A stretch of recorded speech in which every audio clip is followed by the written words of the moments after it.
When I was at school, my teacher constantly told me to study hard and go into a profession.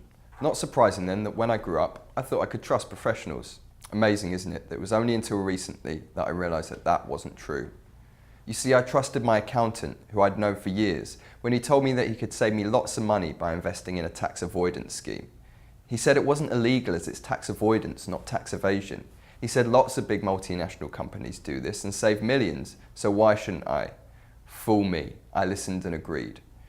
It wasn't until about 3 years later that I realised I'd been given really poor advice. It was then that the HMRC called in the scheme and left me with a huge tax bill. It was then that I was made bankrupt. My life crumbled around me. Well, it wasn't until a friend of mine told me about Second Opinion Now that I realised there was something I could do. You see, if you've been given professional advice, whether it be by an accountant, as in my case, or maybe a doctor, or a dentist, or an architect, or a lawyer, or whichever professional, and that advice is negligent, you may well be able to claim compensation for it. And the truth is, all these people are professional. They usually have indemnity insurance, and as such, it's not as though they're going to pay themselves. It's usually their insurance company.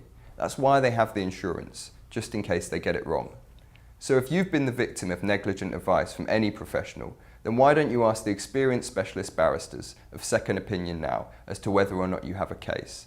They'll tell you the truth. They'll tell you how it is. It's all very clear, simple, and straightforward. All you have to do is ask. Don't suffer at the hands of poor, negligent advice. Second Opinion Now, for all of life's legal dilemmas.